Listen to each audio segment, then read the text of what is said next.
God doesn't exist, and the idea that human being is the measure of all things. Well, if the human being is the measure of all things, what does that mean? Our reason. And our reason is completely flawed. All of us do things every day which are unreasonable, sinful, wrong, and absurd. Right? And the reasonable person says, wait a second, why did I do that? What do I have to refer to in my confusion and my self-loathing? Well, the Bible was a pretty good bet, for the Hebrew Bible for 6,000 years, right? The Christian Bible for 2,000 is a pretty good bet. Say, wait a second, let's talk about human nature. You really aren't that smart. You really aren't in charge of the world. You really aren't. Although you think you are, you think that because you're human. But God's in charge of the world, and there's a certain way things are. And if you'd like to get out of your wretched self-consciousness and self-delusion, you better get your ass into church. But don't you think that, when atheists talk about religion and they criticize organized religion and criticize the Bible, they talk about things that are in the Bible that seem preposterous, right? They talk about people rising from the dead and walking on water, particularly the Old Testament, right? Like, to use that as a guidebook for life, you have to kind of ignore some of the stuff that doesn't make sense. Well, don't you think? The Bible's a myth. Okay, the Bible, right, especially the Christian Bible comes out of the Jewish Bible. It's a retelling of the story in a different way. But the Jewish Bible is a myth, and the myth is the myth of creation and the myth of human experience. So what it does is, chapter by chapter, story by story, it challenges us with disturbing and bizarre images. And it says, why don't you try to understand this? See if you can understand this. What does it really mean to escape from Egypt? Does it mean escaping from your inner Pharaoh? What does it really mean to part the Red Sea? So these stories are told, any myth is a dramatic retelling of an underlying reality that can't be expressed rationally. Right? So the atheists say everything can be expressed rationally. For example, you know that the earth is burning up. You can tell that because sometimes things get warmer and sometimes things get colder. You can also tell that when things get colder, that's obviously because the earth is burning up, because the sun is melting the glaciers and the glaciers are raising the temperature. You can also tell, of course, that to be fair to everyone, children change sex. You know that, don't you? And you can tell that men can compete as women and women compete as men. This is all human confusion because we trust our senses and we trust our mind, and the mind it doesn't work real good. We're very cunning, but we aren't very smart, human beings. And that's the message of the Bible. And so if you look at Moses was, the Egyptians tried to kill him all of his life. The Egyptians tried to kill him. He didn't have any trouble with the Egyptians because God was on his side. He had trouble with the Jews because the Jews were always saying, who the hell do you think you are? So all the Old Testament is the story of atheists, really, saying, who the hell do you think you are? So when you're talking about the Bible, right? And the lessons in the Bible, isn't part of the problem is that people translated it from ancient Hebrew to Latin to Greek and all these other languages, and then eventually to English. Like, a lot's lost along the way, right? And a lot is open to interpretation. Like, a lot of what we're talking about in these myths and stories that people take as factual occurrences, they probably were there's some sort of a lesson in the myth, some sort of allegory. There's things about these stories that probably have hints of truth. But isn't it hard to kind of decipher it all if you can't speak the mother language? That's a very good question. So I want to first let me ask you. Okay, I'm going to tell you a story. Okay. Okay. These two octopuses walk into a laundromat. Okay. See, that's what a myth is. I said two octopuses walk into a laundromat, and you didn't say, wait a second, octopuses can't walk and they wouldn't be in a laundromat. Well, I thought about it, but I'm being polite. So what you said is, yeah, tell me more. Okay. I'm hoping there's a good joke. Okay, well, I'll get to that.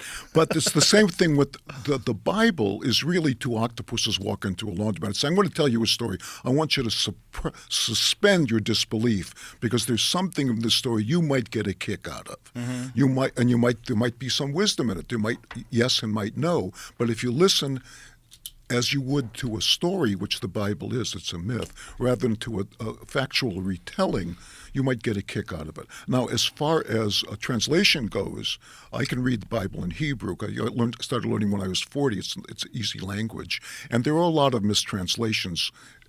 But the main point is not the mistranslations, because there are some pretty good English translations too. But the main point is saying that doesn't make sense. That doesn't make sense. So what do you think the Bible is? Do you think the Bible is a bunch of very wise people got together and they formed these stories to sort of illustrate the folly of mankind and how one needs to have like a moral compass and guiding principles that are set in stone, and that you have these rules to live your life in a moral and just way, and that'll make for a better society? Like, what do you think the Bible actually is? Well, a friend of mine, a rabbi, was a Reform rabbi, was applying to get into an Orthodox yeshiva, an Orthodox college, and he's a Reform rabbi. So the guy says, you have very good credentials and you're very well learned. Do you think the Bible is literally the work of God? The rabbi says, no. So the guy says, well, is it possible? Rabbi says, yes. Guy says, okay, you're in. Right? So there's Dennis Prager, who I'm crazy about, said the other day, he said, I don't believe in the Torah, the Jewish Bible, because of God. He said, I believe in God because of the Torah. So if you read the Torah, the Jewish Bible, and the Christian Bible is just an extension of that, you say, my God, this is incredible wisdom. This goes back to the beginning of time. People who've tried to figure out everything. And Right. they didn't have the language that we have, but they had the language that they had. And this was thousands of years of experience progressed and compressed into a myth. So we know that this is true because liberals have always been in love with the myths, especially Jews, with the myths of other cultures, right? We say how beautiful it is that this culture has that myth, that the Haida Indians say the world was formed by a large beaver, and when the beaver slapped his tail like that, it made the oceans, and when the blah, blah, blah. That's a gorgeous myth. Mm-hmm. Nobody says of that myth, wait a second, you can't have a beaver that big, right? That's what I would say. Yeah, okay. I would step in and go, hey, man. There's a lot of like atheists and secular people that just like to dismiss Christianity as being foolish. It's just fairy tales. I hear that amongst, self-professed intelligent people. Like it's a fairy tale. I'm like, I don't know if that's true. I think there's more to it. I think it's history. But I think it's a confusing history. It's a confusing history because it was a long time ago. And it's people telling things in an oral tradition and writing things down in a language that you don't understand, in the context of a culture that you don't understand. And I think there's something to what they're saying. I think there's a reason why they all have a flood myth. I think there's a reason. They all have a very similar story of catastrophic floods and chaos. And then that jives with what geologists are finding and what these people are finding that are exploring the Younger Dryas impact theory, that there was floods, massive, enormous amounts of water that are instantaneously released from melting ice caps all over the world because of comet impacts. Like, it happened. There's physical evidence of this happening. And I think that's what they're trying to say in these stories. I just think it's so confusing. It's so confusing because you're dealing with a time so long ago. We talk about how different people live today on Earth, but way more similar today than we would be reacting or interacting with a society that existed 6,000 years ago. Like, what are we even talking about? Like, what is that like? What is the world like then? What is discourse like? Like, what rules are there? What protections do you have against being robbed and stolen from? And how often is war? What is life like back then? It's fucking nuts. And so you're writing things down on animal skins frantically and hiding them in clay jars in Qumran, and like, I hope somebody finds this someday. And then thousands of years later, someone does. They find these ancient fucking scrolls and they pull them out, and they're versions of stories from the Bible. So these people have been telling these same stories for thousands of years. Like, well, okay, what were they trying to say? That's what's interesting to me.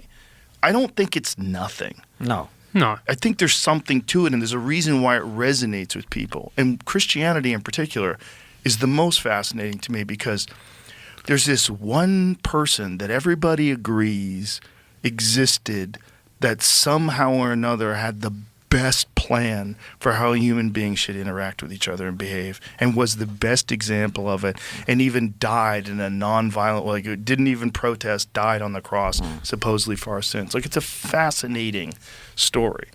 What does it represent, though? That's the real thing. What was that? Like, what happened? Who was Jesus Christ if it was a human being? What was that? That's wild.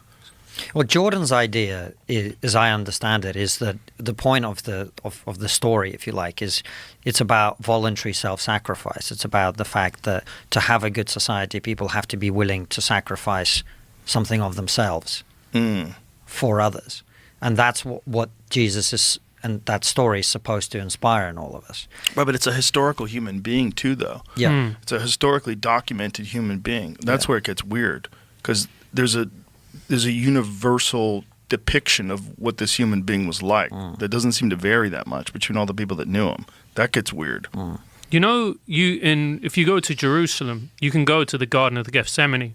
And for those people who don't know, that's where Jesus was arrested by the Roman soldiers. It still exists. You can go there 2,000 years later. Wow. And you just literally walk around this place. You're just like, my God. Like, the connection to those stories, it's right there.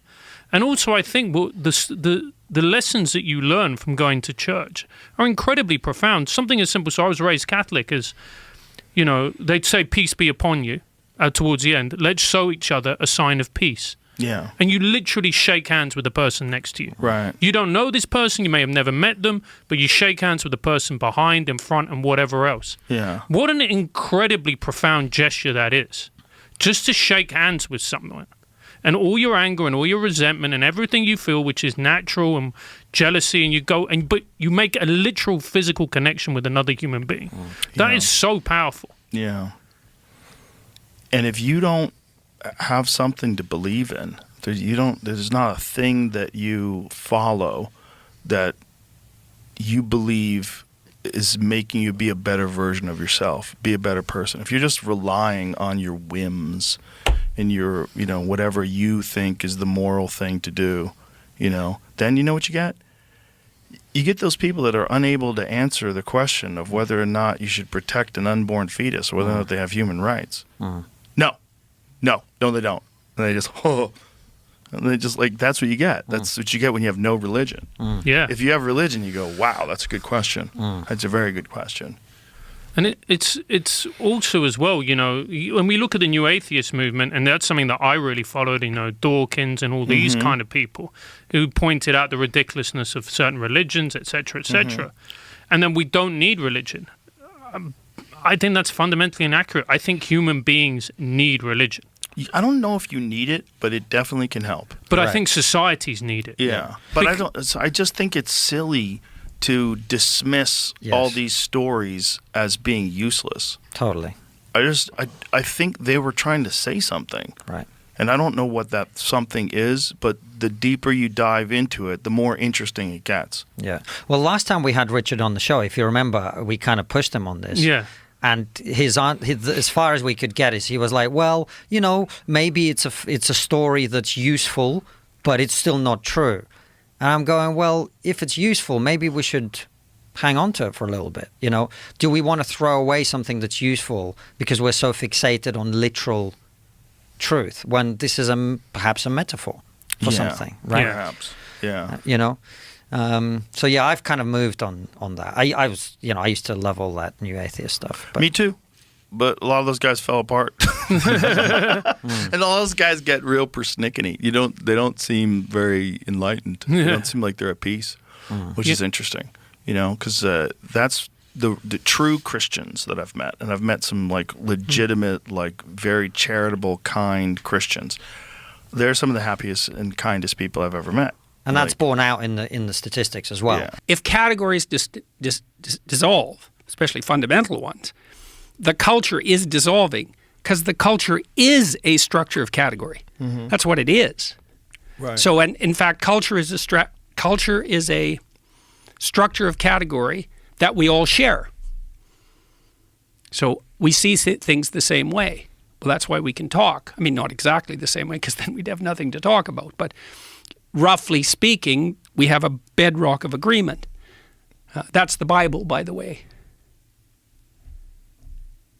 So I just walked through the Museum of the Bible in Washington. That was very cool. It's a very cool museum. So the structure, that's what the Bible Yeah, it's what provides. I figured out. I just figured this out this week. So it was a cool thing to walk through because it's chronological. They have one floor which is the history of the Bible.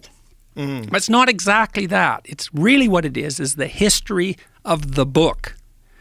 Now, in many ways, the first book was the Bible. I mean, literally, because at one point there was only one book. Like, as far as our Western culture is concerned, there was one book. And for a while, literally, there was only one book.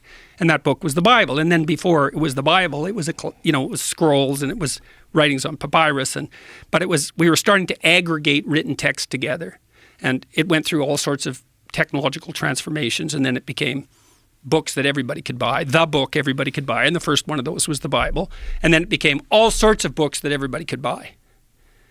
But all those books, in some sense, emerged out of that underlying book. And that book itself, the Bible isn't a book, it's a library. It's a collection of books.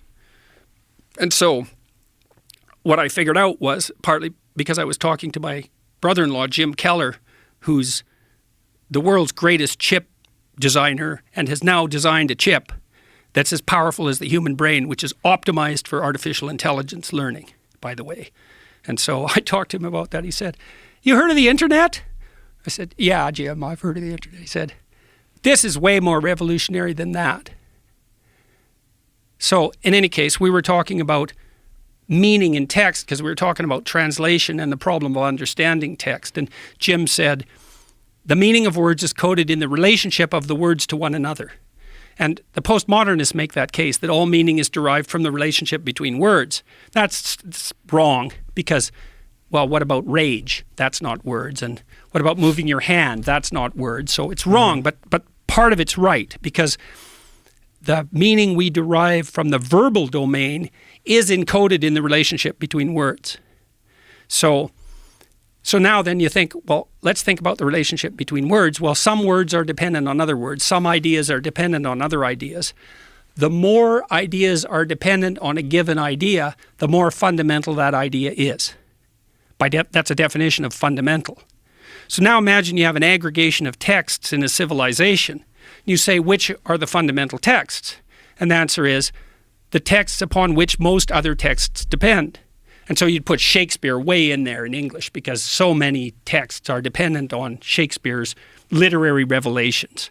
And Milton would be in that category, and Dante would be in that category, at least in translation. Fundamental authors, part of the Western canon, not because of the arbitrary dictates of power, but because those texts influenced more other texts. And then you think about that as a hierarchy, okay, with the Bible at its base, which is certainly the case. Now imagine that's the entire corpus of linguistic production, all things considered. Now, how do you understand that? Like, literally, how do you understand that? The answer is you sample it by reading and listening to stories and listening to people talk. You sample that whole domain. You build a low-resolution representation of that inside you, and then you listen and see through that. And so it isn't that the Bible is true. It's that the Bible is the precondition for the manifestation of truth, which makes it way more true than just true. It's a whole different kind of true. And I think this is not only literally the case, factually, I think it can't be any other way. It's the only way we can solve the problem of perception. One of the things you talked about was that there was this transference, like the Eucharist eventually became a placebo. Do you think that what do you think it was initially? Do you think it was a psychedelic mushroom? So that's Allegro certainly thought that, right? Right. And so John Marco Allegro, author of The Sacred Mushroom and the Scroll. So he releases that book in 1970, and he claims that Christianity is the guise for a Near Eastern fertility cult. And I think it's very interesting, but there aren't many linguists who support the proposition. Right. There's a lot of people that disagree with him pretty heavily, right? I mean, from like a purely linguistic perspective, it's to explain it briefly. So he says that. Did you read this? The Sacred Mushroom and the Cross. Yeah. Did you read it? Several times. Did you read the Dead Sea Scrolls and the Christian Myth as well? From Allegro. Yeah, that's the one that was. So the Catholic Church bought out the original one, right? And it was very difficult to get a hold of for the longest time. You had to buy copies of it. I've heard rumors to that effect. Yes. Yeah, and then he comes out with the second book, the Dead Sea Scrolls and the Christian Myth. What did you, knowing as much as you know about language, yeah. like what did you feel like he made leaps? Did you feel like he made these connections that maybe were based on speculation?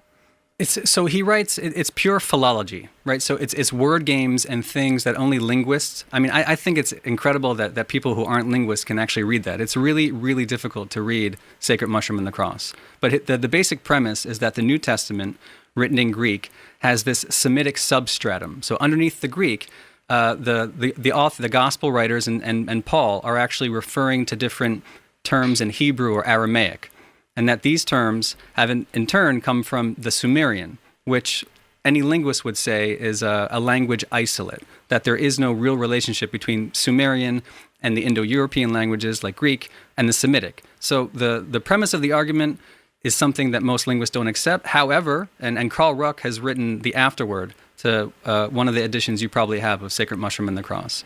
And he gets into some complex theories about psycholinguistics and this interesting idea that just because they aren't related, there are certain words, certain names, certain vocabulary, like plant definitions, which would carry across the different languages. And I find that somewhat interesting. But when you dig into the words that Allegro was recreating, he places an asterisk actually next to these words because they can't be corroborated by the ancient texts. So some of these Sumerian words he straight up hypothesizes as existing, but they can't really be found in the existing tablets. So it's hard to correlate some of those meanings he draws down from the Sumerian.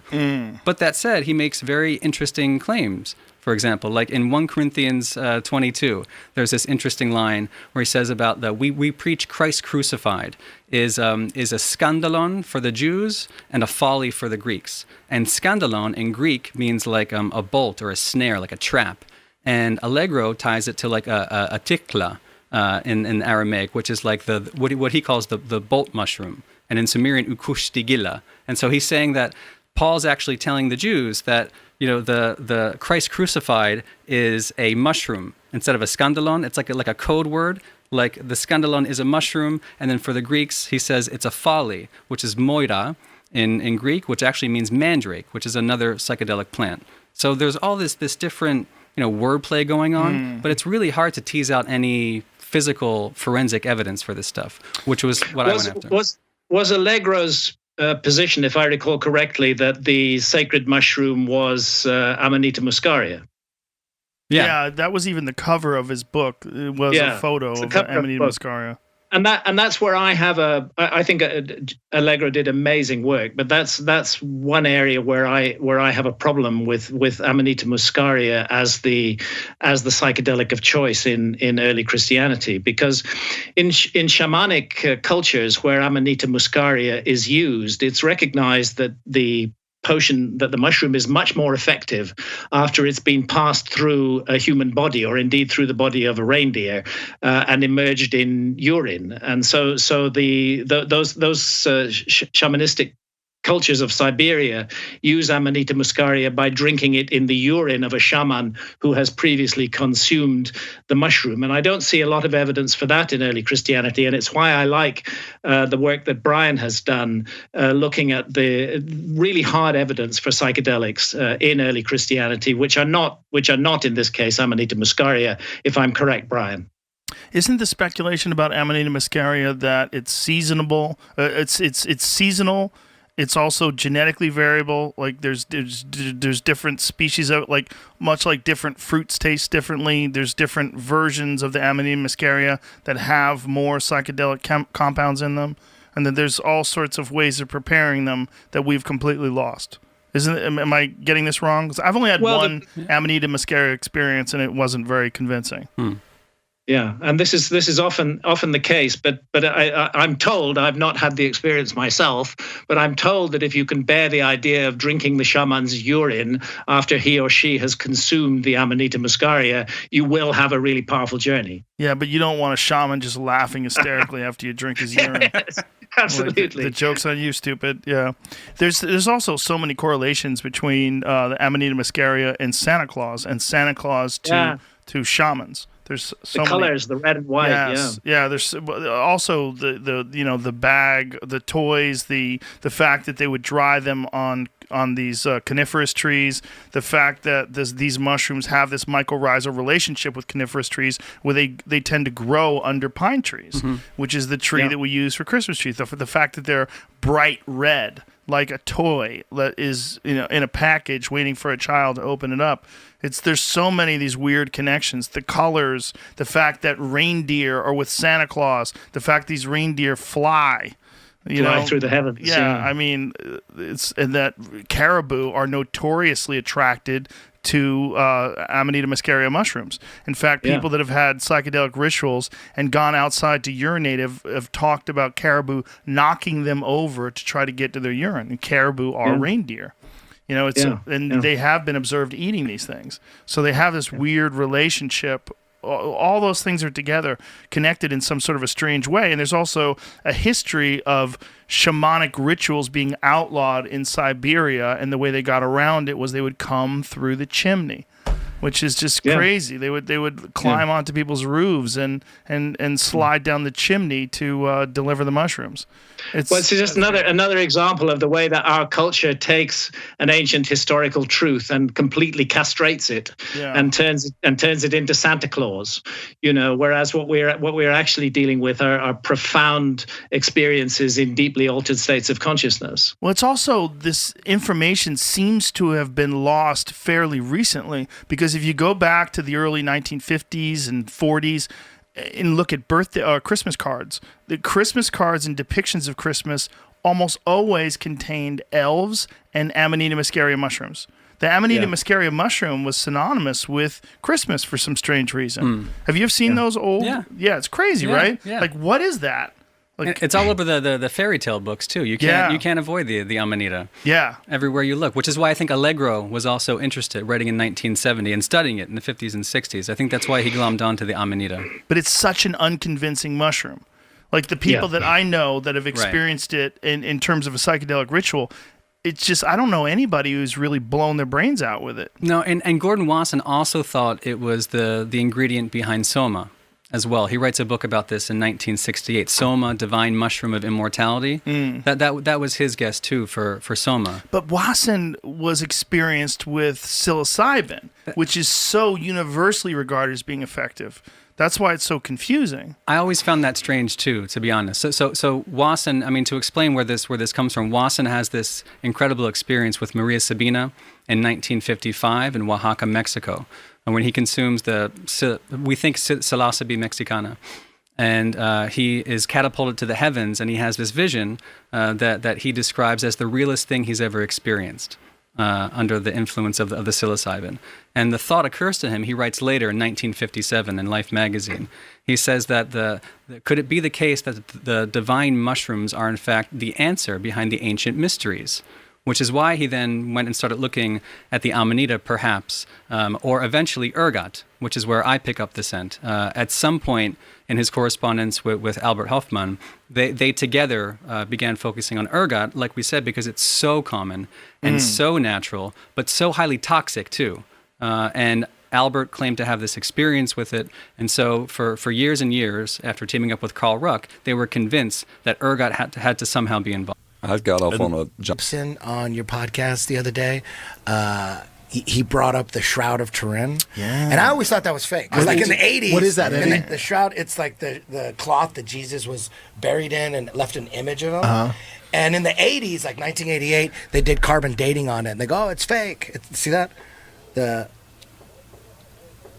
Yeah, it literally So has I like never- the image of Jesus Yeah, burned into it somehow or another. I never looked into it. I just figured it was fake. But listening to you and Mel Gibson Yeah. talk about it, I'm like, It's what? real? Is there a... Well, apparently it's a lot older than they assumed when they did the first testing. And one of the problems is Holy that there's shit. cross-contamination. There's also been repairs to it. But they did subsequent testing, and they found that it was like 2,000 plus years old. Yeah, and the one thing, It's in it's the range. it's the most studied artifact ever. Damn. Like particle physicists, nuclear engineers, they all studied it, and some of them, some believe in it, some don't believe in it, but they all agree on one thing: no one knows how they did it. Right. No one knows how they made it. It's There's not no paint. paint. There's no Yeah. dye. So, dude, all this week, all day, I'm just watching documentary after podcast on this shit, and it's fucking mind blowing. Yeah, it's pretty It's crazy. mind-blowing. If it turns out that they can't figure out how anyone could ever do it, like if no one has come up with a theory of how to do that today, Yeah. that's where it gets really interesting. There's this because it wasn't paint and it wasn't dye and They all wasn't, agree on that. Wasn't burned. They all in. agree it's a mystery. But then the skeptics say, just because we don't know how it was done doesn't make it real, which is a good point. But then the other side's like, dude, all these scientists have no idea how they faked it. It's got to be real. So it's all about how you look at it. I lean on the side be there's real. There's a nuclear engineer. Well, that'll be the most fun. There's a nuclear engineer. You can go on YouTube. His name is Robert Rucker. Watch his breakdown. This guy's a nuclear dude. He's breaking down the it's insane because it's a negative image on a non-photographic material. It's Right. linen. Right. And then it turns out, like if you look at it with the naked eye, it's white, and then you see the image of the face is kind of like yellow. You can barely see it. But in like 1898, some photographer took a picture of it and then looked at the negative, and then all of a sudden in the negative, the whole body appears, front and back, because he was buried like with You see the images, Jamie? he was buried with the sheet under him, and it went around his head. That's the crazy. back of him, because Yeah, the right one's the back and the left one's the front. That's crazy. no one knows how they did it. and it No, even has, no like, scientist. the holes where the wrist would be nailed. Yeah, it's fucking crazy. that's That was the wild. thing with Jesus. With me, it's very hard. It was always very hard to believe in Jesus. I'm like, Agreed. dude, the resurrection, like that's a hard one to wrap your brain around, right? I could believe that he existed. I could believe that he got crucified. A lot of people got crucified, but the resurrection was always the thing that kept me from really believing in Jesus. I'm like, there's no way the resurrection was real. But even if this is real, Eddie, it doesn't mean he was resurrected, right? It just means he was crucified and he was the actual real man. No, the thing is how the image got on. The people that believe that it's real believe that when he was resurrected, some kind of ultraviolet radiation, some kind of burst made that image. Gotcha. That's because that image has never been on any other shroud. People get buried in shrouds all the time. There's never an image like that. Pretty crazy. And the crazy thing is the blood, there's no image under the blood. So the blood was there first, and then the image is after. It's crazy shit. Dude, I'm like, I went deep down a rabbit hole all week just watching the skeptics, the scientists, particle physicists. They have no idea how the fuck that image got on the front and back, the back of them too.